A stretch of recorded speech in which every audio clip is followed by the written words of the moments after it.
strong.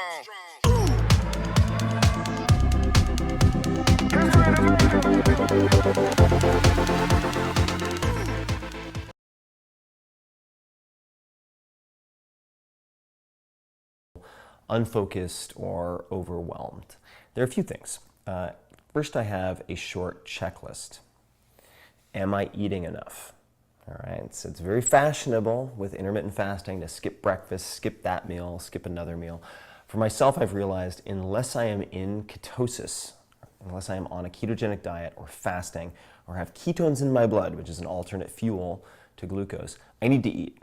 And of course, you can supplement with exogenous ketones, but am I eating enough? If I skip breakfast and it's 1 p.m. and I haven't had lunch and I'm feeling unfocused or overwhelmed, I probably don't need to sit there and journal on my existential dilemmas. I need to eat some fucking macadamia nuts and maybe have some beans or salad or something like that. All right, so simple, simple, simple.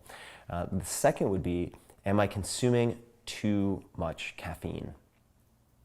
Real simple. For me, if I'm feeling anxious, overwhelmed, very often, if I want to achieve a more Zen-like state, there are at least 2 things I can do. And one is meditate twice a day, which I like to do, doesn't always happen. Meditate twice a day and do all of these other things related to cultivating peace of mind. The second one is stop consuming so much caffeine.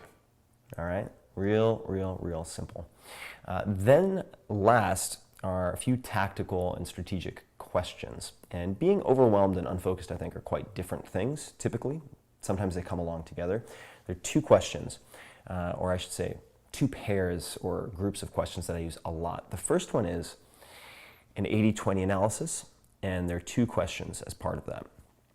And I put this on paper, always on paper, because I want to trap my thoughts on paper to see if they hold any weight, to see if there's any insight, to see what is ridiculous. Maybe I have worries that once I put them down are really unfounded and kind of ludicrous.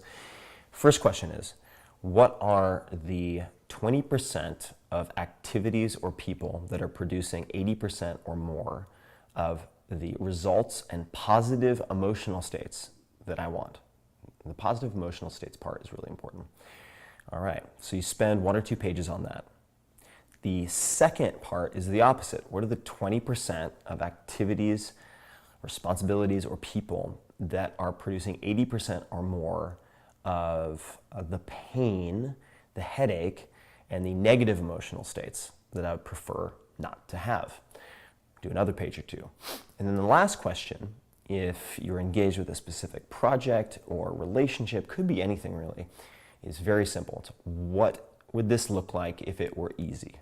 I think very much if we're type A personality, we've competed in school, we've competed in X, we've competed in Y and Z, we are trained by ourselves to believe that if we're not redlining, if we're not overcome with effort, that we're not doing a good job, we're not trying hard enough. And I think that often leads us to seek complicated paths with many moving pieces. So what would this look like if it were easy?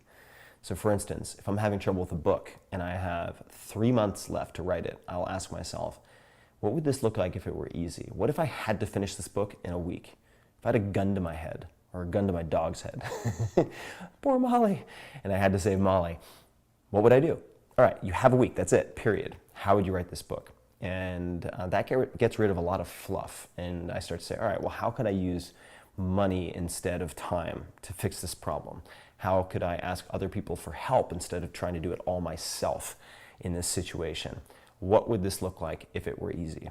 And you can find a lot of gems that way. And just expect 95% of what you write down is going to potentially be ludicrous. And you should come up with the absurd, right? Don't edit when you're putting stuff down. But within that, you might find 1 or 2 things and you're like, that's it. Now I can save 80% of my headache, 80% of my angst, because I don't have to do it the hard way. And then you can find an elegant solution that produces an even better product, even better outcome.